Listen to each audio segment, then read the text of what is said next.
नमस्कार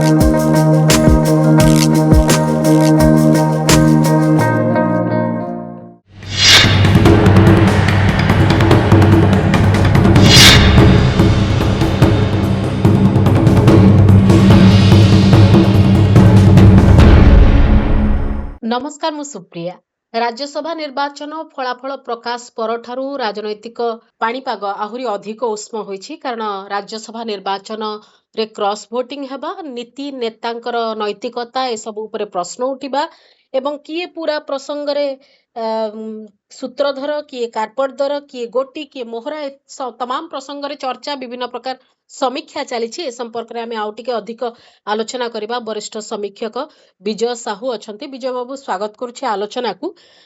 गोटे गोटे नुआ नुआ कथा सामना को आसुछि किए कहलानी 3 मास पूर्वरु प्लानिंग चलीतिला विजय बाबू सेथरे प्रमुख भूमिका रे थिले किए कहूछि जे आ गोटे नुआ दल गठन हे जिवो बीजेडी फाळ हे जिवो ए तमाम प्रसंग एवं आहुरी अनेक कथा जे 11 जन नुहे आहुरी अधिक 18-19 जन क्रॉस भोटिंग करिथांते कारण तांकु डरै दिया गला जे काले तांकर सदस्यता पळैबो से डर रे किछि रहि गले तमाम प्रसंग गोटे परे गोटे इंटरव्यू जेतले सामना को आसुची सेतले को जणा पडुची ए संपर्क रे आपनकर मत कोन एवं राज्यसभा परिप्रेक्षी रे आपनकर विचार देखंतु राज्यसभा निर्वाचन एथर जोटा ओडिसा रे हला आज्ञा अतीत रे भी हेछि किछि क्रॉस वोटिंग हेकरी भी प्रार्थी जित्ति चंती एटा नुआ कथा न आज्ञा किंतु भारत वर्षर एटा प्रथम नजीर हां जो माने दल त्याग करिकरी अन्य दल को वोट देइचंती बा अन्य प्रार्थी की वोट देइचंती से माने केते गौरवजनक कार्य करिचंती से चर्चा होची अतीत रे से चर्चा हो नथला बरम फांकु थले लुचोतिले जे हां लुचौथले कई स्वीकार कर नथिले जे मु दल विरुद्ध रे बा दल समर्थित प्रार्थी सपक्ष रे वोट न देई के अन्य दल को वोट देइछ एथर गोटा संपूर्ण माने कोन राजनीति स्तर रे आमे विशेष करी ओडिसा कथा जदी कहबा मीडिया किछि पब्लिक किछि बुद्धिजीवी एटा को किछि खराब कार्य होरे धरि नांती उल्टा जस्टिफाई करूचंती पूर्वरु हेइथला वर्तमान जदी हला एथिरे आश्चर्य खबर पड़ अछि बरम बहुत खराब को से माने अटकेई दउचंती बोली कि धारणा सृष्टि करा जायछि हां से भी आपण कहि पारंती किंतु एभळे गौरव माने मंडित करा जाय नथिला सेटा ओडिसा रो भविष्य पई राजनीतिक भविष्य कोंतु बा आकु अनुकरण करिकरी बहु कथा तो गोटे राज्यर घटना अन्य राज्य रे अनुकरण करा जाए जो दल बदला आईन विरोधी आईन कहीं आसला जो आयाराम गयराम गोटे हरियाणा घटना रू अन्य ताकु तार प्रतिषेधक होवार आसला तेणु ओडिशा हमर गोटे भल नजीर सृष्टि करिछि आउ तेणु भविष्य रे हम कोड को जाउचे स्वाभाविक जना पड़ुछि आज्ञा हठात ए जो पूरा प्रकरण भितरे बिजू बाबू गोटे भाइटल रोल प्ले करला भलिया लागिला राज्यसभा निर्वाचन रे दिलीप को प्रार्थित्व सहित बिजू बाबूंकर ना आसिला एवं क्रॉस वोटिंग करथिबा विधायक माने मध्ये सेही बिजू बाबूंको कथा कहिले एवं से दृष्टिकोण रे आपण केमती देखुचंती ए बिजू लिगासी को धरिबार कारण कोन नहीं जो माने दि प्रकार जुक्ति आछि जे कांग्रेस समर्थित प्रार्थी बोली देलुनु जानो तो बीजेडी रो जो माने दल माने क्रॉस वोटिंग गले भक्त दास जेहेतु ए प्रार्थी की समर्थन कले आमे सब बेले अण कांग्रेस राजनीति करिचु बिजू बाबू सब बेले अण कांग्रेस राजनीति करिचंती तेणु आमे एटा को विरोध कलु ଆଜ୍ଞା ମାନେ ଦଳକୁ ରକ୍ଷା କରିବା ପାଇଁ ଏଭଳିଆ ଯୁକ୍ତି କରୁଛନ୍ତି। ହଁ କିନ୍ତୁ ବିଜୁ ବାବୁ ଅଣ କଂଗ୍ରେସ ରାଜନୀତି କରିଛନ୍ତି, କଂଗ୍ରେସ ରାଜନୀତି କରିଛନ୍ତି, ଏପରିକି ଜନତା ପାର୍ଟିରେ ଥିଲା ବେଳେ ହଁ ମୁଖ୍ୟମନ୍ତ୍ରୀ ଯେତେବେଳେ ଅଛନ୍ତି ହୁଁ 95 ମସିହା ସରକାର ଯିବା ପୂର୍ବରୁ ହୁଁ ମୁଖ୍ୟମନ୍ତ୍ରୀ ଯେତେବେଳେ ଅଛନ୍ତି ସେତେବେଳେ ବି ନରସିଂହ ରାଓଙ୍କୁ ଭାରତର ଏ ଯୁଗର ଚାଣକ୍ୟ ବୋଲି କହିଛନ୍ତି। ଆଜ୍ଞା ହୁଁ ଆପଣଙ୍କର ହୁଏତ ମନେ ନଥିବ, ହୁଁ 94 ପାଖାପାଖି ଆଜ୍ଞା ବିଜୁ ବାବୁ ଗୋଟେ ଯୁବ ସମ୍ମିଳନୀ ଡାକିଥିଲେ ହୁଁ ଭୁବନେଶ୍ୱରରେ। ସେ ଯୁବ ସମ୍ମିଳନୀ ହେଇଥିଲା। ଆଜ୍ଞା ଆଉ ବୋଧେ ସେତେବେଳେ ଯୁବ ଜନତାର ସଭାପତି ବୋଧେ ନଳିନୀ ମହାନ୍ତି ଥିବେ କି କଣ, ଠିକ ମୋର କହିପାରୁନି। ବିଧାୟକ ଭାବରେ ବି ଥିଲେ। ଆଜ୍ଞା ମାନେ ସେଇଠି ବିଜୁ ବାବୁ କହିଲେ ହୁଁ ବର୍ତ୍ତମାନ ଯୋଉ କେନ୍ଦ୍ରରେ ସରକାର ଅଛନ୍ତି ଏବଂ ପ୍ରଧାନମନ୍ତ୍ରୀ ଅଛନ୍ତି ନରସିଂହ ରାଓ, ହୁଁ ସେ ହଉଛନ୍ତି ଏ ଯୁଗର ଚାଣକ୍ୟ। ଏବଂ ନରସିଂହ ରାଓ କିଭଳି ସରକାରକୁ ଆସିଲେ, ସରକାରକୁ କିଭଳି ବଞ୍ଚେଇଲେ, ହୁଁ ତାର ଇତିହାସ ଆମେ ଜାଣିଛେ। ତେଣୁ ବିଜୁ ବାବୁ ଇଏ ଗୋଟା ସମୟରେ ମାନେ ଯେତେବେଳେ ନିଜେ ମୁଖ୍ୟମନ୍ତ୍ରୀ ଅଛନ୍ତି ହୁଁ ହୁଁ ଆଜ୍ଞା କଂଗ୍ରେସକୁ ଇଏ କରୁଛନ୍ତି।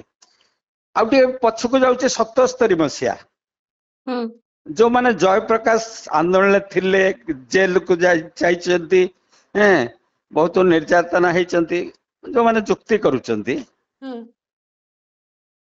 ବିଜୁ ବାବୁ ଏମର୍ଜେନ୍ସିରେ ଗିରଫ ହେବା ପରେ ବୋଧେ ଆଜ୍ଞା ଅଳ୍ପ ଦିନ ପରେ ପ୍ୟାରୋଲରେ ଚାଲି ଆସିଥିଲେ, ଦିଲ୍ଲୀରେ ରହୁଥିଲେ।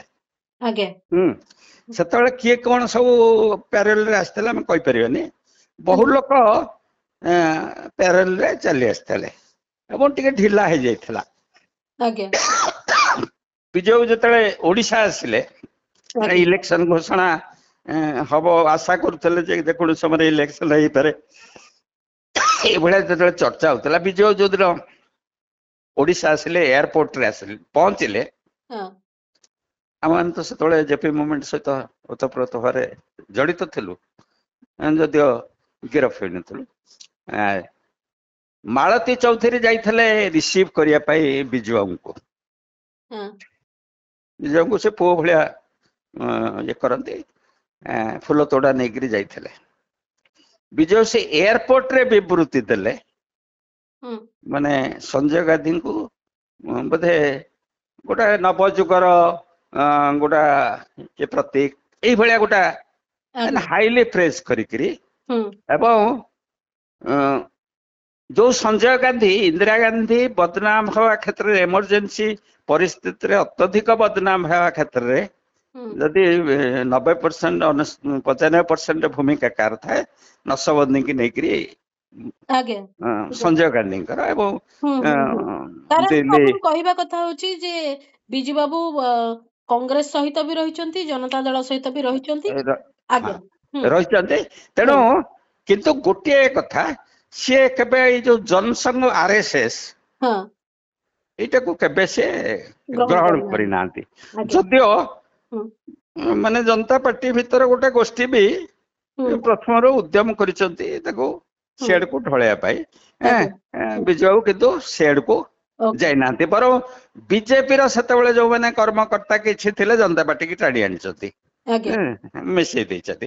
ତେଣୁ ଓକେ ସେ ଦିଗରୁ ହଁ ବିଜୁ ସେକୁଲାର ମାନେ ଜନସଂଘ ଇଆ ଭିତରକୁ ଆଜ୍ଞା ତ ବିଜୁ ଯାଇନାହାନ୍ତି। ବାବୁଙ୍କ ନାଁଟିକୁ ଟାଣିବା ଗୋଟେ ରୀତିମତ ଗୋଟେ ଆଳ, ସେଥିରେ ବିଶେଷ କିଛି ଆଧାର ନାହିଁ ବୋଲିକିରି ଆପଣଙ୍କ କଥାରୁ ଲାଗୁଛି। କିନ୍ତୁ ଗୋଟେ କଥା ମୁଁ ଜାଣିବାକୁ ଚାହୁଁଛି, ବର୍ତ୍ତମାନ କ୍ରସ୍ ଭୋଟିଂ ହେଇଗଲା, 11 ଜଣ ଯୋଉ ବିଭିନ୍ନ ଅନ୍ୟ ଦଳକୁ ଯାଇକିରି ଦେଲେ, ଭୋଟ ଦେଲେ, ନିଜ ଦଳ ନିଷ୍ପତ୍ତି ବାହାରେ ଯାଇକିରି, ସେମାନଙ୍କର ଭବିଷ୍ୟତକୁ ଆପଣ କେମିତି ଦେଖୁଛନ୍ତି? ସେ ତ ବିଭିନ୍ନ ପ୍ରକାର, ଆଜି ମୁଁ ଶୁଣୁଥିଲି ହୁଁ ମାନେ ବୋଧେ ଜଣେ ମହିଳା ସାମ୍ବାଦିକ, ନା ଟା ଆଜ୍ଞା ଭୁଲି ଯାଉଛି, ସେ ଆଜ୍ଞା ନଉଥିଲେ ବହୁତ ସମୟ, ହୁଁ ସେ ସ୍ପଷ୍ଟ ଭାବରେ କହିଛନ୍ତି ଏବଂ କୁଲଲି କହିଛନ୍ତି, ମାନେ କିଛି ବିଜୟ ମହାପାତ୍ର ଯୋଉ ଟୋନରେ କହୁଛନ୍ତି ବା ଅନ୍ୟମାନେ ଯୋଉ ଟୋନରେ କହୁଛନ୍ତି ସେ ହଁ କହିନାହାନ୍ତି। ଆପଣ ହଁ ଦିଲ୍ଲୀପ ରାୟଙ୍କ ପ୍ରସଙ୍ଗ କହୁଛନ୍ତି। ଦିଲ୍ଲୀପ ରାୟଙ୍କ ଟୋନ ସବୁବେଳେ ସେଇଭଳିଆ ରହି ଆସିଛି, ତେଣୁକରି ଆପଣ ବହୁତ ମାନେ ବହୁତ ଗୁଡେ କଥା କ୍ରିଟିକାଲି ସେ କୁହନ୍ତି ନାହିଁ, ଆଚ୍ଛା, ନର୍ମାଲି। କିନ୍ତୁ ଆଜ୍ଞା ଯୋଉ କଥାଟା ସ୍ପଷ୍ଟ କହିଲେ, ହଁ ସେ କଥାଟା ହେଲା ହୁଁ ଯେ ମୁଁ 2014 ମସିହାରେ MLA ପଦବୀ କାହିଁ ଛାଡିଥିଲି, ବିଜେପି କାହିଁ ଛାଡିଥିଲି ନା ଏଇ ଯୋଉ ତାଙ୍କର ଇସ୍ୟୁ ଗୁଡା ଥିଲା ହଁ IGH ରାଉରକେଲାରେ ରାଉରକେଲା ଆଜ୍ଞା ମେଡିକାଲ କଲେଜ, ଯେତେବେଳେ ହୁଁ ମତେ ପ୍ରତିଶ୍ରୁତି ଦେଇକିରି ହଁ ପାଳନ କଲେନି, ଇସ୍ତଫା ଦେଇ ଦେଇଥିଲେ।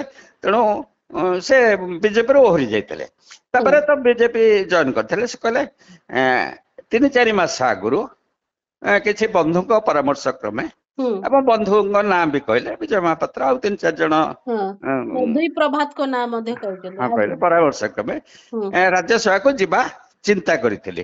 ଏବଂ ହୁଁ ସେଇ ଲାଇନରେ ସେ କେନ୍ଦ୍ରୀୟ ନେତୃତ୍ୱ ସହିତ ମାନେ ବିଜେପି ନେତୃତ୍ୱ ସହିତ କଥାବାର୍ତ୍ତା କରିଛନ୍ତି, ହଁ ହେଲା କି? ଆଜ୍ଞା ଏବଂ ବିଜେପି ନେତୃତ୍ୱ ମାନେ ପ୍ରଧାନମନ୍ତ୍ରୀ ଅମିତ ଶାହ ଆଜ୍ଞା ବିଜେପି କ୍ୟାଣ୍ଡିଡେଟ ହେବା ପାଇଁ ଚାହିଁଛନ୍ତି।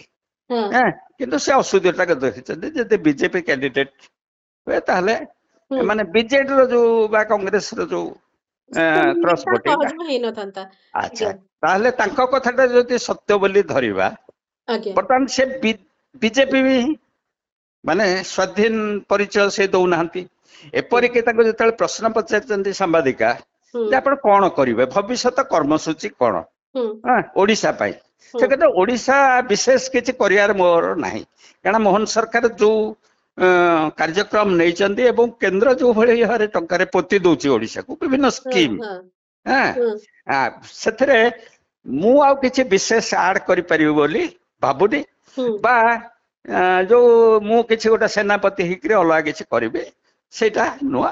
ହୁଁ ତାଙ୍କର ନିଜ ଲାଇନରେ କଣ କରିବେ, ହୁଁ ଟୁରିଜିମ ମାନେ ଇଏ ଆଜ୍ଞା ଆଜ୍ଞା ହସ୍ପିଟାଲିଟି ଏଇଗୁଡା କଥା ହୋଟେଲ କହ। ହଁ ହଁ ଆଚ୍ଛା, ଆଜ୍ଞା ତାହେଲେ ସେ ବିଜେପିରେ ରହିବ ବୋଲି ଧରି ନେବାକୁ ପଡିବ। ତାହେଲେ ଏମାନଙ୍କୁ ବିଜେପି କି ଯିବାକୁ ପଡିବ। ଯୋଉମାନେ କ୍ରସ୍ ଭୋଟିଂ କରିଛନ୍ତି ହଁ, ଯୋଉମାନେ କଂଗ୍ରେସ ବା ଆଜ୍ଞା ସିଏ ଆଉ ଦଳ କଥା କହୁନାହାନ୍ତି। ହୁଁ ସେ ନିଜେ ବିଜେପି ବାହାରେ ଆଉ ଗୋଟେ ଦଳ କଥା କହୁନାହାନ୍ତି, କାରଣ ସେଇଟା ହଉଛି କଣ୍ଡିସନ ବିଜେପି ଅମିତ ଶାହ ଏବଂ ମୋଦିଙ୍କ ସହ ଯେ ସେ ବିଜେପିର ହିଁ ରହିବେ। ଯୋଉ ଟେକ୍ନିକାଲ ଡିଫିକଲ୍ଟି ସକାଶେ ସାମିଲ ହେବେ କି ନାହିଁ ସେଇଟା ଅଲଗା କଥା, ରହିବେ। ତ ଆଚ୍ଛା, ଆଉ ଗୋଟିଏ ମାନେ ଯୋଉ 3 ମାସ ପୂର୍ବରୁ ଯୋଉ ପ୍ଲାନିଂ ଆଉ ସେ ପ୍ଲାନିଂ ର ଯୋଉ ବଡ ଲକ୍ଷ୍ୟ ଆଉ ଗୋଟିଏ ଦଳ ତିଆରି କରିବା, ଏବେ ତାଙ୍କ କଥାରୁ ସେମିତି ଆଭାସ ମିଳୁନାହିଁ। ଆପଣ 3 ମାସ କାହିଁ, ଆପଣ ମିଡିଆକୁ ଯଦି ଲକ୍ଷ୍ୟ ହଁ କରିବେ, ସେ ତା ମିଡିଆ ପୂର୍ବରୁ ବି ହଉ, ହଁ ମୁଁ ଦିଲ୍ଲୀପ ବାବୁଙ୍କ କହିବା ଅନୁସାରେ ପ୍ଲାନିଂ ହଁ କଥା ହଁ କହୁଛି। 3 ମାସ ଆଜ୍ଞା ଯେ ଏତିକି MLA 2 ପ୍ରକାର ହଁ ହଁ ଚର୍ଚ୍ଚା ହଉଥିଲା। ମୁଁ ଟିକେ ମିଶେଇ ଦଉଛି ଆପଣଙ୍କ କଥା ସହିତ ଯେ ସେଠି ପାଣ୍ଡିଆନ ବସିଛନ୍ତି, ସେଠି ଗୋଟେ ବିଜେପି ସହିତ ଗୋଟେ ଅଣ୍ଡରଷ୍ଟାଣ୍ଡିଂ ହଉଛି, ଯୋଉମାନେ ମୋହନ ମାଝୀଙ୍କ ବିରୋଧୀ ଗୋଷ୍ଠୀ। ଆଜ୍ଞା ହୁଁ ମାନେ ଓଡିଶାରେ ତ ବିଜେପିର ବିଭିନ୍ନ ଗୋଷ୍ଠୀ ଅଛନ୍ତି, ହୁଁ ବିରୋଧୀ ଗୋଷ୍ଠୀ। ତାହେଲେ ହୁଏତ ନବୀନ ପଟ୍ଟନାୟକ ହୁଁ ଆଉଥରେ ମାନେ ବିଜେପି ଏବଂ ବିଜେଡି ମେଣ୍ଟରେ ସରକାର ହୁଁ ହେଇପାରେ। ହୁଁ କିଛି ଦିନ ନବୀନ ପଟ୍ଟନାୟକ ସରକାର ରହିବେ, ତାପରେ ସମୟକ୍ରମେ ବିଜେପିରେ ମାନେ ସେ ତ ଅସୁସ୍ଥ ହେଇଲେଣି, ସମୟକ୍ରମେ ବିଜେପି ଟା ମର୍ଜ କରିଯିବ, ବିଜେଡି ଟା ମର୍ଜ କରିଯିବ, ଏ ପ୍ରକାର ବି ଚର୍ଚ୍ଚା ହଉଥିଲା। ହୁଁ ଆଚ୍ଛା, ତେଣୁ ଆର ସବୁ ଟିକେ ଟିକେ ଲିଙ୍କ ଅଛି, ଚର୍ଚ୍ଚା ଗୋଟା ହଉଥିଲା ଏବଂ ବିଭିନ୍ନ ସମୟରେ ବି ବିଜୟ ମହାପାତ୍ରଙ୍କ କ୍ରିୟାକଳାପ ବିଭିନ୍ନ ଜାଗାରେ ସଭା ସମିତି ବା ଭୋଜି କରିବା, ହୁଁ ତେଣୁ ଗୋଟେ ଚର୍ଚ୍ଚା ଚାଲିଥିଲା। ହୁଁ ବିଶେଷ କରି ଆପଣ ଆଉ ଟିକେ ଯିବେ, ଗତ ଯୋଉ ନୂଆପଡା ବାଇ ଇଲେକ୍ସନ, ଆଜ୍ଞା MLA ମରିବା, ହୁଁ ତାଙ୍କର ସୁଧିକି ହଁ ସବୁ ହଁ ହୁଁ ନେତା ମାନେ ଆଜ୍ଞା ଯିବା, ହୁଁ ଏଇଟାକୁ ଗୋଟେ ଲକ୍ଷ୍ୟ କରନ୍ତୁ। ହୁଁ ଆଉ ଗୋଟେ ଧାମନଗର ବାଇ ଇଲେକ୍ସନ କୁ ଲକ୍ଷ୍ୟ କରନ୍ତୁ, ହୁଁ ଯୋଉଟା କି ସରକାର ଥାଇକିରି ବି ବିଜେଡି ହାରିଲା। ଆଜ୍ଞା ଆଚ୍ଛା, ସେଠି ବହୁତ ଏମାନଙ୍କ ଭିତରୁ ବହୁତ ଯାଇଛନ୍ତି ପ୍ରଚାରକୁ, ବିଶେଷ କରି ଯେହେତୁ ଆମର ପ୍ରାୟ ପଡୋଶୀ ନିର୍ବାଚନ ମଣ୍ଡଳୀ କହିଲେ ଚଳେ, ବଡଚଣାରୁ ଯାଇଛନ୍ତି, ଧର୍ମଶାଳାରୁ ଆଜ୍ଞା ସବୁ ଯାଇଛନ୍ତି ଆଜ୍ଞା ଆଜ୍ଞା ହୁଁ ଏବଂ ଭଦ୍ରକ ହୋଟେଲ ଆଜ୍ଞା ରହିଛନ୍ତି। ହୁଁ କିନ୍ତୁ ସିଏ ଯୋଉ ଗ୍ରୁପ ସହିତ ସବୁ ଯାଇଥିଲେ, ହୁଁ ସେ କୋଉ ମାନଙ୍କ ପାଇଁ ପ୍ରଚାର କରୁଥିଲେ କହିବା ହୁଁ ଆଜ୍ଞା କଷ୍ଟ। ତେଣୁ ହୁଁ ଇଏ ଗୋଟେ ଯୋଜନା ଚାଲିଥିଲା, ନବୀନ ପଟ୍ଟନାୟକ କୁ ମାନେ ଖୋଲା ଖୋଲି ଚ୍ୟାଲେଞ୍ଜ କରିପାରୁନଥିଲେ।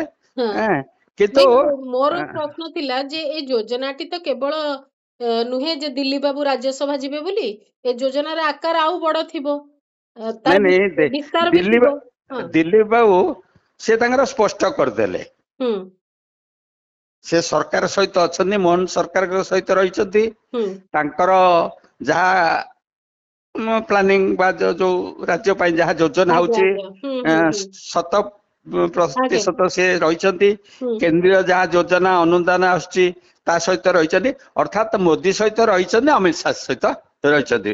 ସ୍ପଷ୍ଟ କରିଦେଲେ ଏମାନେ ଯୋଉ ଦଳଟା କରିବେ, ପ୍ରଶ୍ନଟା ଆସିବା ଆମେ ସେ ଲିଗାଲ ସାଇଟକୁ ବାଦ ଦେଇ ଦିଆଯାଉ ଯେ ଏମାନେ ସବୁ ଆମର ଏମାନଙ୍କର MLA ପଦବୀ ରହିଲା, ସବୁ ରହିଲା, ଇଏ ଗୋଟେ ଦଳ କରିବାକୁ ଚାହୁଁଛନ୍ତି। ତାହେଲେ ଖାଲି ଦିଲ୍ଲୀପ ରାୟ ସିଆଡେ ଚାଲିଗଲେ ବାକି ଏମାନେ କରିବେ ନା ଦିଲ୍ଲୀପ ରାୟକୁ ମିଶେଇକିରି କରିବେ? ଏକଥାକୁ ସେ ଇଙ୍ଗିତ ଦେଲେ।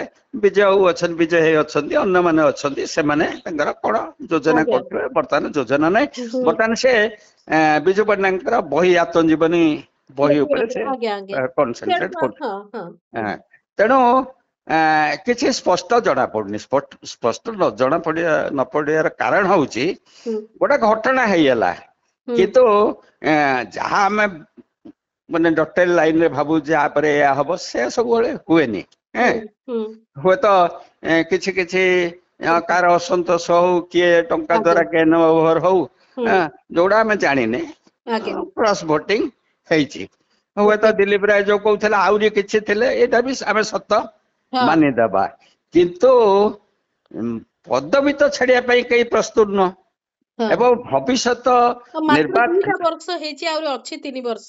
ହଁ, ଏବଂ 3 ବର୍ଷ ପରେ ବି ବହୁତ ଯୁବ ଗୁଡା ନା, ଜଷ୍ଟ ଲଞ୍ଚ କରି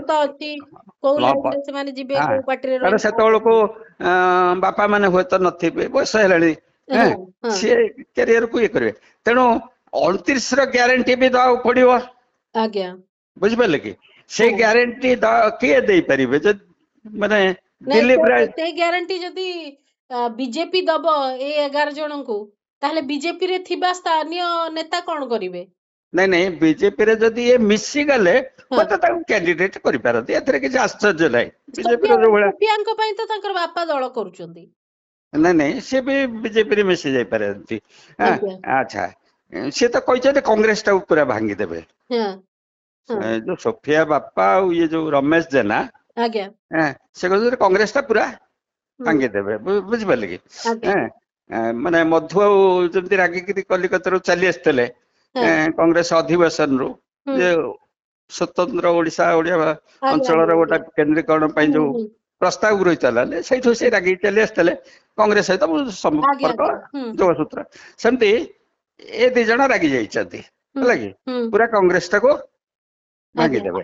ଆଚ୍ଛା, ତେଣୁ ଆମେ ଧରିବା ଗୋଟେ ତ ଦଳକୁ ଯିବେ ନା, ଇଣ୍ଡିପେଣ୍ଡେଣ୍ଟ ଟା ଶୁଣନ୍ତୁ, ଇଣ୍ଡିପେଣ୍ଡେଣ୍ଟ ଟା ମାନେ ଗୋଟେ MLA ହେଇକି ଜଣେ ରହିପାରିବ, କିନ୍ତୁ ତାର କନଷ୍ଟିଚୁଏନ୍ସି, ଲୋକଙ୍କର ଯୋଉ ଚାହିଦା, ଯୋଉ ସ୍କିମ୍, ବୁଝିପାରିଲେ କି?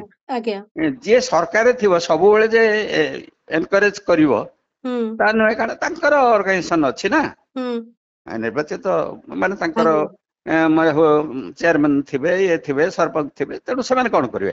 ତେଣୁ ସେଇଟା ଗୋଟାଏ ମାନେ ଦ୍ୱନ୍ଦ ଭିତରେ ଅଛନ୍ତି।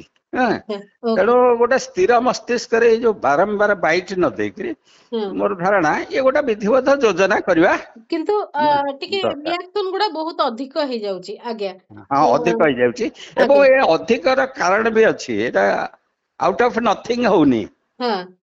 ମାନେ ଏଇ ଯୋଉ ଆମେ ରାଜନୈତିକ ଚରିତ୍ର ଗୁଡାକ, ନୀତି ନୈତିକତା ଯୋଉ କଥାଟା ଆପଣ ଉଠଉଛନ୍ତି, ଯୋଉଟା ଦେଖଉଛେ, ଲୋକ ସିଆଡୁ କେମିତି ଡାଇଭର୍ଟ ହେଇଯାଆନ୍ତୁ। ମାନେ ଏଇ ବିଷୟ ଗୁଡା ଚର୍ଚ୍ଚା କଲେ ମାନେ ଏଇ ଯୋଉ ଏମାନଙ୍କର ରାଜନୈତିକ କାର୍ଯ୍ୟକଳାପ ମାନେ ଯୋଉ ଭଳି ବ୍ୟବହାର କଲେ ସେଟାକୁ ଲୋକ ଭୁଲିଯିବେ। ସବୁ ନେତା ମାନେ ଅନୈତିକ କାମ କରିଲେ ମଧ୍ୟ ତାକୁ ନୈତିକତାର ଘୋଡେଇ ଦଉଛନ୍ତି ଏବଂ ଗୋଟେ ଆଳ ରଖିଛନ୍ତି। ନୈତିକତାର ଗୋଟେ ଆଳଟେ ସବୁ ନେତାଙ୍କ ପାଖରେ ଅଛି। ଓକେ, ମୁଁ ଟିକେ 2 ଦଳ ଉପରକୁ ଯୋଉ ତାଙ୍କ ଦଳ ତରଫରୁ ଯୋଉ ଆଲିଗେସନ, ଦଳର ଯୋଉ କିଛି ବିଧାୟକ ଯୋଉ ଆଲିଗେସନ ଗୁଡିକ କରୁଛନ୍ତି ନେତୃତ୍ୱ ଉପରକୁ, ସେ ସମ୍ପର୍କରେ ଟିକେ ଜାଣିବି। ନବୀନଙ୍କ ଦୃଷ୍ଟିକୋଣରୁ କୁହାଗଲା ଯେ ନବୀନକୁ ଆଉ ମାନୁନାହାନ୍ତି, ୟଙ୍ଗ ପିଲା ରିବେଲ ହେଲେ। ସେମିତି ଭକ୍ତଙ୍କୁ ମାନୁନାହାନ୍ତି। ସେମାନେ ଭକ୍ତ ଗୋଟେ କଥା କହିଲେ ଭକ୍ତ ଖାଲି ନୁହନ୍ତି, ଖଡ୍ଗେ ବି ଯୋଉ କଥା କହିଲେ ତାକୁ ବି ପିଲା ମାନିଲେନି। ଏଇ ଯୋଉ କଥାଟି ଆସୁଛି ନୂଆ ପିଢିର ନେତାଙ୍କ ବାବଦରେ, ସେ ସମ୍ପର୍କରେ ଆପଣଙ୍କର ମତ କଣ? ନାଇଁ ନାଇଁ, ଇଏ ନ ମାନିଲେ ଅଲଗା। ଗୋଟେ ହଉଛି ତାଙ୍କର ଦଳୀୟ ଷ୍ଟ୍ରକ୍ଚର ଗୋଟେ ଅଛି, ଯେକୌଣସି ରାଜନୈତିକ ଦଳ। ହଁ ହଁ, ହଁ ସେଇ ରାଜନୈତିକ ଦଳ ଧରନ୍ତୁ ରାଜ୍ୟ ନେତୃତ୍ୱ ହଉ ବା କେନ୍ଦ୍ର ନେତୃତ୍ୱ ହଉ, ଗୋଟେ ହଁ ସେଣ୍ଟ୍ରାଲ ମାନେ ନ୍ୟାସନାଲ ପାର୍ଟି ହେଲେ କେନ୍ଦ୍ର ନେତୃତ୍ୱ ବିନା ପରାମର୍ଶରେ ମାନେ ରାଜ୍ୟ ନେତୃତ୍ୱ କିଛି କରେନି। ତେଣୁ ଆମେ ଧରି ନେବା କେନ୍ଦ୍ରୀୟ ନେତୃତ୍ୱ ରାହୁଲ ଗାନ୍ଧୀ, ଖଡଗେ ଏମାନଙ୍କ ନିଷ୍ପତ୍ତିରେ ହେଇଛି। ଇଏ ନ ଚାହିଁଲେ ଅଲଗା ଯାଇପାରିବ, ଅଲଗା ପାର୍ଟି କରିପାରିବେ। ଏଗୁଡା ଗଣତନ୍ତ୍ରରେ ସୁଯୋଗ ଅଛି। ତେଣୁ ସେଇଟାକୁ ଆମେ ବେଶୀ ଗୁରୁତ୍ୱ ଦେବା ଦରକାର ନାହିଁ। ଏମିତି ଆମର ଆଶୀର୍ବାଦ ବେହେରା ବି ଗୋଟେ କଣ କଂଗ୍ରେସ କରିଥିଲେ, ହେଲା କି ଯୋଉ ତାଙ୍କର ଯେତେବେଳେ ବିରୋଧ ହେଲା ଜାନକୀ ପଟ୍ଟନାୟକଙ୍କ ସହିତ ବିରୋଧ ହେଲା, ଆଶୀର୍ବାଦ ବେହେରା ବି ଗୋଟେ କରିଥିଲେ। ଆଉ କଣ ହେଲା ମୁଁ ଆଉ ପରେ ଜାଣିପାରିଲିନି କଣ କେତେ ବାଟ ସେ ଗଲେ। ତେଣୁ ଇଏ ବି ମୁକିମ ଏବଂ ରମେଶ ଜେନା ବି କରିବେ। ତେଣୁ ସେଟା ଉତ୍ତେଜନା ଅନୁଯାୟୀ କହିଦଉଛନ୍ତି, କିନ୍ତୁ ସେମାନେ ରାଜନୀତି ଯେହେତୁ କରିବେ, ରମେଶ ଜେନା ତ ଧରନ୍ତୁ 3-4 ଥର ହେଇଗଲେଣି, ତାଙ୍କ ସ୍ତ୍ରୀ ହେଇଛନ୍ତି, ତାଙ୍କ ବୟସ ହେଇଗଲାଣି। ସୋଫିଆ ବହୁତ ୟଙ୍ଗ। ରାଜନୀତି ନ କଲେ କିଛି ଅସୁବିଧା ନାହିଁ, ତାର ଅଲ୍ଟରନେଟିଭ ଅଛି, ବିଜନେସ କରିପାରିବ, କ୍ୱାଲିଫାଏଡ ଝିଅ। କିନ୍ତୁ ଯଦି ରାଜନୀତି କରିବ ତାହେଲେ କିଛି ଗୋଟେ ପାର୍ଟି ଭିତରେ ରହିବାକୁ ପଡିବ। ଏବେ କଟକ ଆପଣ ଚିନ୍ତା କରନ୍ତୁ, କଟକ ମାନେ ଗୋଟା ହିନ୍ଦୁ ବହୁଳ ନିର୍ବାଚନ ମଣ୍ଡଳୀ। ଚିନ୍ତା କରନ୍ତୁ, ଏକମାତ୍ର ମୁସ୍ତାଫିଜ ଅହମଦ ମାନେ ସବୁ କମ୍ୟୁନିଟି ସହିତ ଭଲ ସମ୍ପର୍କ ରଖିକିରି ବହୁତ ଥର MLA ହେଇଛନ୍ତି, ମନ୍ତ୍ରୀ ହେଇଛନ୍ତି, ଭାଇସ ଚେୟାରମ୍ୟାନ ହେଇଛନ୍ତି। କିନ୍ତୁ ପରିସ୍ଥିତି ଟା ସେତେବେଳେ ଅଲଗା ଥିଲା। ତାଙ୍କର ପରିସ୍ଥିତି ଅଲଗା ଥିଲା, ଗ୍ରହଣୀୟତା ଅଲଗା ପ୍ରକାର ଥିଲା। ଥିଲା। ଆଚ୍ଛା, ବର୍ତ୍ତମାନ ତ ଆପଣ ଦେଖିଲେ କେମିତି ରିସେଣ୍ଟଲି ଆମର ଦୁର୍ଗା ପୂଜା ବେଳେ କଣ ହେଲା। ତେଣୁ ଯେତେବେଳେ ମାନେ କମ୍ୟୁନାଲି ସରଚାର୍ଜ, ଟିକେ ଟିକେ କୋଉଠି ସ୍ପାର୍କ ହେଇଗଲେ ହଉଛି। ସେତେବେଳେ ସୋଫିଆଙ୍କର ରାଜନୈତିକ ସେଠି ବିଜେପି ତାକୁ ନବନି, ବିଜେପି କୋଉଠି ନେଇନି। ଆପଣ ଭାରତ ବର୍ଷ ଯଦି ଦେଖିଦେବେ, କୌଣସି ମୁସଲିମ କ୍ୟାଣ୍ଡିଡେଟ କୁ ଟିକେଟ ଦେନି। ବିହାର ତ ଜଣେ ଦେଲାନି, ବୁଝିପାରିଲେ କି? ୟୁପିରେ ତ ଜଣେ କାହାକୁ ଦଉନି। ଏମିତି ଦଳରେ ମିଶେଇ ଦଉଛି। ଆଉ କୋଉଠି କାଁ ଭାଁ ଯଦି ହେଇଥିବ ମୁଁ କହିପାରିବିନି। ତାହେଲେ ସିଏ କ୍ୟାରିୟରଟି ଏଇଠି ଆମେ ଧରି ନେବା ଠପ ହେଲା। ଆଉ କାହା କ୍ୟାରିୟର ରହିଲା ନ ରହିଲା ଅଲଗା କଥା। କିନ୍ତୁ ଦେବୀ ମାନେ ଆମର ଯୋଉ ତ୍ରିପାଠୀ ପୁଅ, ତାଙ୍କର ନ୍ୟାଚୁରାଲ ଚଏସ ବିଜେପି। ଯଦି ଲିଗାଲ ସୁରକ୍ଷା ଟା ପାଇଯିବେ, କାରଣ ପ୍ରଭାତ ତ୍ରିପାଠୀ ବି ଗୋଟେ ପ୍ରୋ RSS, ପ୍ରୋ ବିଜେପି, ଯଦିଓ କୁହନ୍ତି ସୋସିଆଲିଷ୍ଟ, କିନ୍ତୁ ତାଙ୍କର ମୋଟାମୋଟି ଅମର ରାଓ ସହିତ ସମ୍ପର୍କ ଏବଂ ସେ ମାନେ ସେ ଲିଙ୍କ ଟା ତାଙ୍କର ବେଶୀ ସିଆଡକୁ। ତ ପିଲାଙ୍କ ପାଇଁ ଗୋଟେ ରାସ୍ତା ସ୍ଥିର କରିକିରି ଆଗକୁ ବଢିବାର ଗୋଟେ ଆହ୍ୱାନ ଅଛି। ମୁଁ ଆଉ 2-3ଟି ପ୍ରସଙ୍ଗରେ ଆଲୋଚନାଟିକୁ ସାରିବି। ଆପଣ ରାଜ୍ୟସଭା ନିର୍ବାଚନ ପରିପ୍ରେକ୍ଷୀରେ ଆମେ ଦେଖିଲୁ ନବୀନ ସ୍ୱାଭାବିକ ନିର୍ବାଚନ ଠାରୁ ଏଥିରେ ବହୁତ ସକ୍ରିୟ ଦେଖାଗଲେ। एकथा भी चर्चा को आसिला जे जदि एमती सक्रियता 2024 निर्वाचन पूर्वर थांता ताहले ए परिस्थिति ए दशा जहाँ को कुआ जाउची बीजेडी रो से परिस्थिति आसी न थांता। आपण कोन लागुची ए जो सक्रियता पूरा किए आसिला न आसिला बारंबार तांकु जो माने समस्तकर खबर रखिबा किए काले अन्य जगह को जीव भारी ता ऊपर नजर रखिबा ए सब करिया को पडुची नवीन बाबू को से संपर्क रे आपनकर छोट मत। नहीं देखंतु ए जो नवीन आगरू भी सक्रिय थिले ए जो 24टा गोटा धरि नबा गोटा अलगा आपण कोरोना तापरे आस्ते आस्ते जो कटकणा तापरे तकर असुस्थता भी हेई पारे आमे सगुडा जानिने माने बिजेडी वाला कहि परिबे सब मिसिकरी थिला जेतेबेले निष्पत्ति कले गोटा कैंडिडेट को ठिया करेया पाई तार नैतिक कर्तव्य होची ताको जितेबा तेणु परिश्रम कौन कले निजर दलिया एमएलए मान को डाकिकिरी जेतिटा सुरक्षा जोटा सुविधा रे हेई जाई थांता सेतिकिरे हाथ न मारिकिरे आउ गुटे ନାଇଁ ସେତେ ସିଟରେ ହାତ ମାରିବାଟା କଣ ଗୋଟେ ଅସୁବିଧା ହେଇଗଲା କି? ନାଇଁ ନାଇଁ ସବୁବେଳେ ସବୁବେଳେ ଏଇ ଟେଷ୍ଟ ଆସିନି। ମାନେ କେବଳ 2000 ମସିହାରେ ଆସିଥିଲା ଯେତେବେଳେ ଦିଲ୍ଲୀପ ରାୟ ଜିତିଥିଲେ, କିନ୍ତୁ ଆ ଭିତରେ ତାଙ୍କର ମେଜରିଟି ରହୁଥିଲା। ବିଜେଡି ବିଜେପି ମୁଁ କଥା କହୁଛି ଯେ ଏଥର ସୁରୁଖୁରୁରେ ଗୋଟିଏ ଆସନ ତାଙ୍କର ହେଇଥାନ୍ତା, ଚତୁର୍ଥ ପାଇଁ ମୁଣ୍ଡ କାହିଁକି ଖଟେଇଲେ? ଆଉ ଆଜି ପିଲା ରିବେଲ ହେଲେ ଯେ ଦଳର ନେତୃତ୍ୱ ଉପରେ ପ୍ରଶ୍ନ ଉଠୁଛି, ନେତୃତ୍ୱର ଆଉ ପକଡ ନାହିଁ ବୋଲିକିରି କୁହାଯାଉଛି। ଚତୁର୍ଥ ଆସନ ଡିକ୍ଲେୟାର କଲାଠୁ ତ ଏତେ କଥା ହେଲା ନା, ନହେଲେ ତ ଏ ଜିନିଷଟା ବାହାରି ନଥାନ୍ତା ପଦାକୁ। ନାଇଁ, ନବୀନ ପଟ୍ଟନାୟକ ହୁଏତ ତାଙ୍କର ପଲିଟିକାଲ ଲାଇନ କିଛିଟା ଚେଞ୍ଜ କରୁଥିବେ। ଯେତେବେଳେ ଆପଣ କାରଣ ଦିଲ୍ଲୀ ଯେତେବେଳେ ଯାଆନ୍ତି ଏଇ ଅସୁସ୍ଥତା ମାନେ ଅପରେସନ ପୂର୍ବରୁ ବିଭିନ୍ନ ଚର୍ଚ୍ଚା ହୁଏ। ସୋନିଆଙ୍କ ସହିତ ଭେଟ ହେଇଛି କି ତାଙ୍କର ଯୋଉ ଅଲଗା ଭେଟ ହଉଛି ତାଙ୍କ ଭାଇଙ୍କ ଜରିଆରେ। ଆଉ ତେଣୁ ହୁଏତ କି ମଝିରେ କିଏ ନିଗୋସିଏଟ କରିପାରେ, ଇଏ ଗୋଟେ କଥା। ବାକି ବହୁ ଘଟଣା ଦେଖୁଛନ୍ତି, ଚନ୍ଦ୍ରବାବୁ ନାଇଡୁ ଅବସ୍ଥା କଣ, ନୀତିଶ କୁମାର ପାର୍ଟିଟା ପୁରା ପରିସ୍ଥିତି ଦେଖିକିରି ନିଜ ଲାଇନ ଚେଞ୍ଜ କରୁଛନ୍ତି ବୋଲି ଆପଣ ନ୍ୟାଚୁରାଲି କେତେ ଗୁଡା ଘଟଣା ଯେତେବେଳେ ରାଜ୍ୟ ଛୋଟ ଛୋଟ ଦଳର ଅବସ୍ଥା ହେଲା, ସେ ଚିନ୍ତା କରିଥିବେ ବା ତାଙ୍କର ଯିଏ ଉପଦେଷ୍ଟା ଥିବେ ଚିନ୍ତା କରିଥିବେ, ଆମେ ତ କହିପାରିବାନି। ଆଜ୍ଞା, ରାଜ୍ୟସଭା ନିର୍ବାଚନ ପରିପ୍ରେକ୍ଷୀରେ ଆମେ ଗୋଟେ ଜିନିଷ ଦେଖିଲୁ ଯେ 2024 ଫଳାଫଳ ପରେ ଭିକେ ପାଣ୍ଡିଆନ ବିଲକୁଲ କହିଲେ ମୁଁ ରାଜନୀତିରେ ଆଉ ନାହିଁ, ସେ ସାମ୍ନାକୁ ବି ବିଲକୁଲ ଆସିନାହାନ୍ତି, କୌଣସି ପ୍ରତିକ୍ରିୟା ଦେଇନାହାନ୍ତି, କିଛି ବି ଆମେ ତାଙ୍କ ଆଡୁ ଦେଖୁନାହୁଁ। କିନ୍ତୁ ପୁଣି ଏଥର ରାଜ୍ୟସଭା ନିର୍ବାଚନ ପରିପ୍ରେକ୍ଷୀରେ ତାଙ୍କ ନାଁ ଚର୍ଚ୍ଚାକୁ ପୁଣି ଆସିଲା। ପୁଣି ସେ ପ୍ରଚ୍ଛଦରେ ଏବେ ବି ଅଛନ୍ତି। ଯାହା କିଛି ହେଲା ସନ୍ତୃପ୍ତଙ୍କର ପ୍ରାର୍ଥୀତ୍ୱଠୁ ଆରମ୍ଭ କରି ଯାହା କିଛି ଘଟୁଛି, ଏବେ ବି ଯୋଉମାନେ ରିବେଲ ହେଇଛନ୍ତି ସେମାନେ କହିଲା ବେଳେ ସିଧାସଳଖ ତାଙ୍କରି ନାଁ ନେଇକିରି କହୁଛନ୍ତି। ସେଇ ସମ୍ପର୍କରେ ଆପଣଙ୍କର ମତ?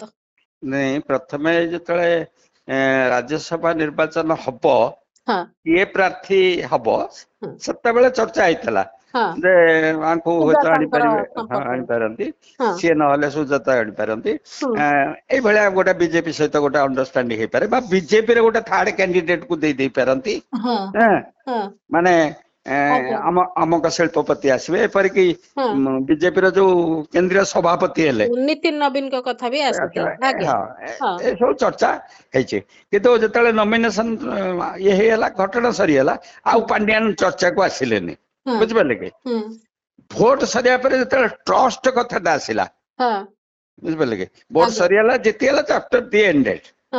ଯିଏ ହାରିଲା ହାରିଲା, କୋଉଥିପାଇଁ ହାରିଲା, ଟଙ୍କା ନେଲ କି ସେମିତି ସନ୍ତୃପ୍ତଙ୍କ କ୍ୟାଣ୍ଡିଡେଟ କୁ ନେଇକିରି ମଧ୍ୟ ପ୍ରଶ୍ନ ଉଠିଥିଲା ଯେ ବହୁତ ଦଳରେ ନେତା ଥିଲେ ଯାହାଙ୍କୁ ରାଜସ୍ୱ ପଠାଯିବା ପାଇଁ ପୂର୍ବରୁ କୁହାଯାଇଥିଲା, କିନ୍ତୁ ସନ୍ତୃପ୍ତଙ୍କୁ କରାଯିବା ପଛରେ ପାଣ୍ଡିଆନଙ୍କର କଥା ମଧ୍ୟ ଉଠିଲା। ବୋଲି କଥା ନାହିଁ, ନେତା ତ ଜଣେ ତ ଯିବେ ନା। ନାଇଁ, ସେ ତ ଦଳ ଲୋକ ବୁଝିବା ଦରକାର କି ଜଣେ ଯିବେ, ସେ ରାଜନେତା ଯିବେ କି କର୍ପୋରେଟ ସେକ୍ଟରରୁ କିଏ ଯିବେ। ଇଲା ପଣ୍ଡା ଯେତେବେଳେ ଯାଇଥିଲେ ରାଜନେତା ଥିଲେ କି? ଏଇ ଯୋଉ ସବୁ ବିଜୁ ପରିବାର ଯୋଉମାନେ ଆଜି ପ୍ରଶ୍ନ ଉଠଉଛନ୍ତି, ରାଜନେତା ନଥିଲେ। ଅନ୍ୟ ରାଜ୍ୟରୁ ଯେତେବେଳେ ଯାଇଥିଲେ ରାଜନେତା ଥିଲେ କି? ନଥିଲେ।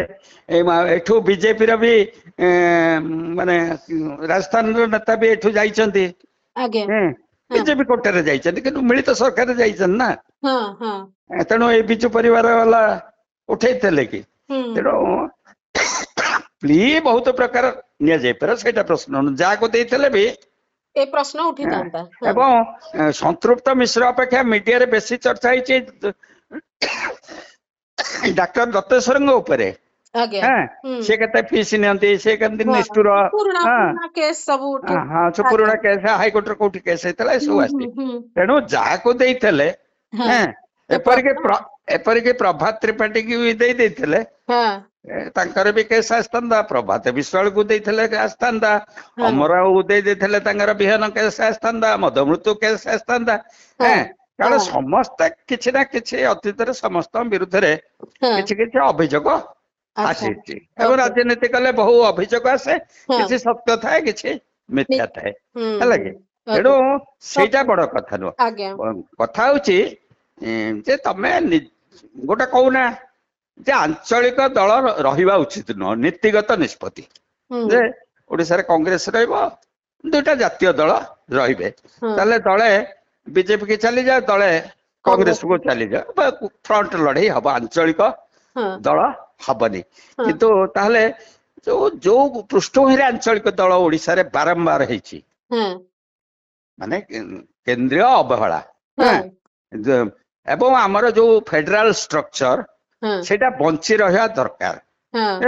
ଏଇ କନସେପ୍ଟ ରୁ ଡେ ୱାନ୍ ରୁ କଂଗ୍ରେସ ବିରୁଦ୍ଧରେ ଅସନ୍ତୋଷ ଯୋଉ ଡେ ୱାନ୍ ରୁ ଆରମ୍ଭ ହେଇଛି ଏବଂ ଯୋଉଟା କି ମାନେ ଚୂଡାନ୍ତ ରୂପ ନେଇଥିଲା 70 ଦଶକରେ 67 ଇଲେକ୍ସନ ବହୁ ରାଜ୍ୟରେ କଂଗ୍ରେସ ହାରି ଯାଇଥିଲା। ଏଇ ତ ଆଞ୍ଚଳିକତା ନେଇକିରି, କାରଣ ତାର ଗୋଟେ ଆଇଡେଣ୍ଟିଟି ପ୍ରଶ୍ନ ରହୁଛି। ଆମେ ଓଡିଆ ଅସ୍ମିତା କଥା ବି କହୁଛେ। ବର୍ତ୍ତମାନ କଣ ଗୋଟେ ଦେଖୁଥିଲି କି ଗୋଟେ ସାପ୍ତାହିକ ପତ୍ରିକା ନା କଣ ବାହାରିଛି, ବୋଧେ ବିଜୟ ପଟ୍ଟନାୟକ ବାହାରିଛନ୍ତି, କଣ ଭିନ୍ନ ଦୃଷ୍ଟି ନା କଣ, ସେ ବି ସେଇ ଅସ୍ମିତା ନେଇକିରି ଫାଇଟ କରୁଛନ୍ତି। ତେଣୁ ଅସ୍ମିତା ପ୍ରଶ୍ନ ଯିଏ ଯୋଉ ଭଳିଆ ବ୍ୟାଖ୍ୟା କରାଯାଉ, ଗୋଟେ ଆଇଡେଣ୍ଟିଟି ପ୍ରଶ୍ନ ଅଛି। ତାହେଲେ ଘୋଷଣା କରିଦବ, ଗୋଟେ ଡିକ୍ଲେୟାର କର। ମାନେ ତମେ ଯେମିତି କହୁଛ ତମକୁ ସଭାପତି ନ ପଚାରିକିରି ପ୍ରାର୍ଥୀ ନିର୍ଣ୍ଣୟ କରିଦେଲେ, ଆଉ ଯୋଉ ରାଜ୍ୟରେ ଯୋଉ 4 କୋଟି ଭୋଟର ଅଛନ୍ତି, ତମେ ଯେତେବେଳେ ପ୍ରାର୍ଥୀ ହଉଛ, ତମେ ଭୋଟର କନସେଣ୍ଟ ନେଇଛ କି? ତମେ ଭୋଟର କନସେଣ୍ଟ ନଉନା। ତମେ ଯେତେବେଳେ ରାଜ୍ୟସଭାରେ ଭୋଟର ହଉଛ, ତମେ କହୁଛ ଆମ ଦଳ କାହିଁ କନସେଣ୍ଟ ନଉନି, ହବନି। ତେଣୁ ଏଇଗୁଡା ସବୁ ହଉଛି ପ୍ଲି। ଏବଂ ମୁଖ୍ୟ କାରଣ ଧରି ନିଅନ୍ତୁ ମ୍ୟାଡାମ, ଆମ ଯୋଉ 1947-50 ରୁ ତ ହେଲା, ଆମ ଗଣତନ୍ତ୍ର କ୍ଳାନ୍ତ ହେଇଗଲାଣି। ଏଇ ଯୋଉ ନିର୍ବାଚନ ପଦ୍ଧତି, ଆର କିଛି ମାନେ କଣ ୟୁଟିଲିଟି ନାହିଁ। ଏଇଟା ନ ରହିଲେ ବି ଚଳିବ। ବିକଳ୍ପ ଭାବରେ କେମିତି ଆଉଥରେ ରହିଲେ ଚିନ୍ତା କରାଯାଉ, ଗୋଟେ ବିକଳ୍ପର ସନ୍ଧାନ କରାଯାଉ। ତେଣୁ ଆଉ ଏଇମାନେ ତ ଗୋଟିଏ ଧାଡିରେ ଆପଣଠୁ ଜାଣିବି, ଶେଷ ପ୍ରତିକ୍ରିୟା ହିସାବରେ ଆପଣ ଭାବନ୍ତୁ ଯେ ବିଜେଡି ଏବଂ କଂଗ୍ରେସର ବିଧାୟକ ମାନେ କ୍ରସ୍ ଭୋଟିଂ କଲେ, ଦୁଇ ଦଳର ବିଧାୟକ ଯେହେତୁ କିଣାବିକା ହେଲେ, ସେଥିପାଇଁ ସେମାନେ ନିନ୍ଦିତ ହେଲେ, ସମାଲୋଚିତ ହେଲେ। ବିଜେପି କ୍ୟାମ୍ପ ସମ୍ପର୍କରେ ଆପଣ କଣ କହିବେ? ଯିଏ ସେଇ ଯୋଉ ନୀତି ଆଉ ନୈତିକତାର କଥା, ସେ ସମ୍ପର୍କରେ ଆପଣଙ୍କର ଛୋଟିଆ ଲାଷ୍ଟ ରିଆକ୍ସନ ଚାହିଁବି। ନାଇଁ, ସେଇଟା ତ ସବୁ ଆଶ୍ଚର୍ଯ୍ୟ ଲାଗୁଛି। ଏବଂ ଦିଲ୍ଲୀରେ ଗୋଟେ ଟିକେ ଇଣ୍ଡିକେସନ ଦେଲେ ଯେ 2002 ଆ ଭିତରେ ଗୋଟେ ମୌଳିକ ପାର୍ଥକ୍ୟ ହେଲା। ବିଜେପି ସାଇଣ୍ଟିଫିକାଲି, ମାନେ ମୋଦି ଅମିତ ଶାହ, ମାନେ ପ୍ରଧାନମନ୍ତ୍ରୀ ଅମିତ ଶାହ, ମୁଖ୍ୟମନ୍ତ୍ରୀ ଗଣିତ କଷିକିରି ତାଙ୍କର ସବୁ ଦାୟିତ୍ୱ ନେଇଛନ୍ତି, ସବୁ ଦାୟିତ୍ୱ। ସେଇ ସବୁ ଦାୟିତ୍ୱ ଭିତରେ କଣ ଆମେ କହିପାରିବାନି। ତେଣୁ ବିଜେପି କଣ ତାଙ୍କ କାମ ସରିଗଲା। ସେ ଗୋଟେ ତାଙ୍କର ଧରନ୍ତୁ ସରକାରଟାକୁ ମାନେ ଯୋଉ ଅସନ୍ତୋଷ କିଛି କିଛି ବୃଦ୍ଧି ପାଉଥିଲା, ଯେ ଅସନ୍ତୋଷ ଥିଲେ ଆମର ପ୍ରାର୍ଥୀ କଣ ଏମଏଲଏ ନଥାଇକିରି ଆମେ କେମିତି ଥାର୍ଡ କ୍ୟାଣ୍ଡିଡେଟ ଜିତିଲୁ। ଏବଂ ସବୁ ଲକ୍ଷ୍ୟ କରନ୍ତୁ, ଯୋଉଠି ଅସନ୍ତୋଷ ବେଶୀ ମାନେ ସରକାର ବିରୁଦ୍ଧରେ ଥିଲା, ବିଜେପି ବିରୁଦ୍ଧରେ ଥିଲା, ବିହାର ଲକ୍ଷ୍ୟ କରନ୍ତୁ ସେଇ ଏକା କାଇଦାରେ କଲେ, ହରିୟାଣାରେ ଏକା କାଇଦାରେ କଲେ, ଓଡିଶାରେ 3ଟା ଜାଗାରେ ଏଇ ଯୋଉ ହେଇଛି।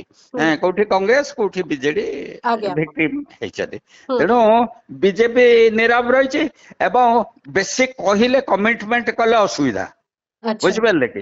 କାରଣ କମିଟମେଣ୍ଟ କରିବା ଦ୍ୱାରା ସାମ୍ବାଦିକ ପରେ ପଚାରୁଛନ୍ତି, ଆପଣ ତ କହିଥିଲେ ସୁଭଦ୍ରା ଯୋଜନା, କହିଥିଲେ ତ ଏଇ ଚାଷୀକି ଏତିକି ଦେବେ ତାଙ୍କର ଇଏ ମୂଲ୍ୟ, କିଛି ପ୍ରଶ୍ନକୁ ଆଉ ସାମ୍ନା କରିବାକୁ ଯେମିତି ନ ପଡୁ, ସେଥିପାଇଁ କିଛି କହୁନା। ସେଇଟା ବିଜ୍ଞତାର ପରିଚୟ। ସବୁଠାରୁ ଶାସକର ସେଇଟା ବିଜ୍ଞତାର ପରିଚୟ। ଆଉ ଏମାନେ ଯିଏ ଶାସନକୁ ଆସିବା ସମ୍ଭାବନା ନାହିଁ, ଇଏ ଭଗ ଭଗ ହଉଛନ୍ତି, ବୁଝିପାରିଲେ? ତେଣୁ ମୋର କହିବା କଥା ଯେ ରାଜ୍ୟ ପାଇଁ ଯଦି ଚିନ୍ତା କରୁଛ, ପଲିସି ଆଗ ଡିସିସନ ସ୍ଥିର କର ଯେ ଏଠି 2ଟା ନ୍ୟାସନାଲ ପାର୍ଟି ରହିବ। କିଛି ବି ସେ କଥା କହୁଛନ୍ତି ବାଇ ପାର୍ଟି ସିଷ୍ଟମ ହବା ଦରକାର ବୋଲି, ମାନେ କିଛି ବୁଦ୍ଧିଜୀବୀ ମାନେ ପୁରା ଡିସିସନ ନେଇଯାଅ ଏବଂ ଲୋକଙ୍କ ସାମ୍ନାରେ ଗୋଟେ ସ୍ପଷ୍ଟତା ରଖ ଯେ ଏଠି ଆଞ୍ଚଳିକ ଦଳ ଦରକାର କି ନାହିଁ, ନା ଦୁଇ ଦଳରେ କାମ ଚଳିଯିବ।